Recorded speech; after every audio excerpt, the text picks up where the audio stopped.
Friends, welcome to my channel. సెల్పిండి అయితే చేసి చూపిస్తున్నానండి. ఒక కప్పు బియ్యం అయితే బాణలిలో పోసుకున్నాను. ఇలా వేపుకుంటున్నానండి. చూడండి, 70% బియ్యం వేగాక చూడండి ఇలా వేగాయి. 70% ఇలా తక్కువ మంటలో ఇలా వేపుకోవాలి. ఇప్పుడు కప్పు అదే కప్పులో శనగపప్పు అయితే వేసుకున్నానండి. ఒక కప్పు బియ్యానికి ఒక కప్పు శనగపప్పు. 70% బియ్యం వేగాక శనగపప్పు అయితే వేడి చేసుకోవాలండి. చాలా వేపాల్సిన పని లేదు. కొంచెం వేడయ్యాక చూడండి తక్కువ మంటలో ఇలా కలబెడతానే ఉండాలండి, లేకపోతే మాడిపోతాయి. చూడండి ఇలా కలబెడతానే ఉండాలి. కొంచెం ఇంకొక నిమిషం అట్లా ఉండేసి వేపుకోవాలి. చూడండి వేడవుతే అయిపోయాయి.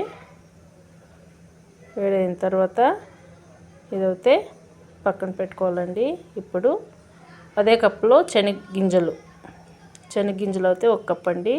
ఒక కప్పు బియ్యానికి ఒక కప్పు శనగగింజలు, ఒక కప్పు శనగపప్పు అదే కొలతలో ఎత్తుకోవాలండి.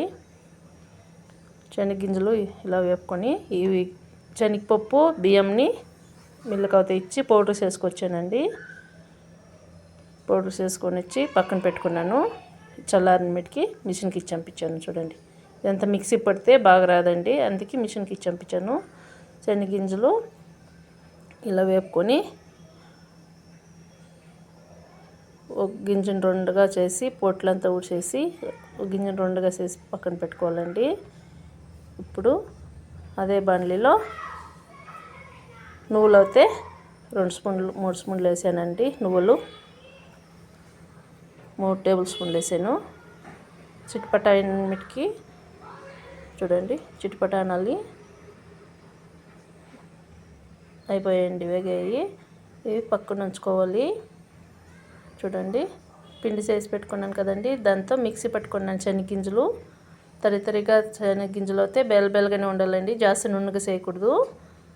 చూడండి నువ్వులు అయితే వేపుకున్నాను కదండి, అది వేసుకున్నాను.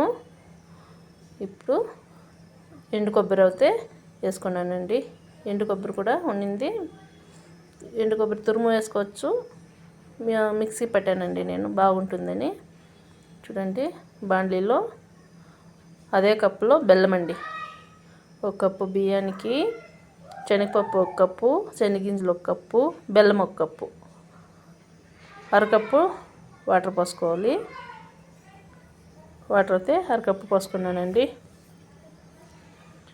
ఇలా వాటర్ పోసుకొని సన్నటి మంట పైన బెల్లం అయితే కరిగించుకోవాలండి. ఎండు కొబ్బరి అండి, యాలక్కాయలు అంతా దాంట్లోకి వేసుకొని అంతా దాంతో మిక్స్ చేసి పెట్టుకోవాలి. బెల్లం అయితే ఇలా కలబెట్టుకుంటూ ఉండాలండి. పాకం ఏమో రావాల్సిన అవసరం లేదండి. ఇలా కరిగితే చాలా ఒంట్లంతా కరిగిపోతే చాలు, పాకం ఏం వద్దు. ఇప్పుడు చూడండి కలబెట్టుకుంటూనే ఉండాలి. ఆ ఒంట్లంతా బాగా కరిగిపోవాలి. కరిగిపోయిన తర్వాత చూడండి ఇంకా ఉందండి ఒంట్లు. మీడియం జాస్తి మంట పెడితే పాక వచ్చేస్తుందండి, జాస్తి మంట పెట్టదండి. ఇలా కరిగిపెట్టుకోండి. ఆ బెల్లం నీళ్ళు అయితే వడగట్టుకోవాలండి. కింద మన్ను గిన్నె ఉంటే అక్కడే ఆగిపోతుంది. వడగట్టి ఒక గిన్నెలో అయితే పెట్టుకుంటాను నేను. చూడండి వడగట్టాను. ఇప్పుడు ఒక గిన్నెలో పోసుకొని ఆ పిండిలోకి ఇలా కొంచెంగా పోసుకొని ఇలా అయితే కలుపుకోవాలి. కొంచెంగా ఉడకండి.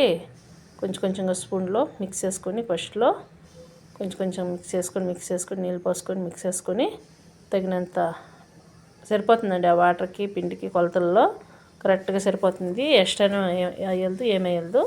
చూడండి అలా పోసుకొని బాగా కలబెట్టుకోవాలి. అంతా బాగా మిక్స్ చేసుకున్న తర్వాత చల్లారిన తర్వాత బాగా చేయిలో బాగా కలబెట్టుకొని ఉండలోతే పెట్టుకోవాలండి. ఇది శివరాత్రి పండుగ స్పెషల్ అండి కర్ణాటకలో. నేను శివరాత్రి పండుగ ముందే చేశాను.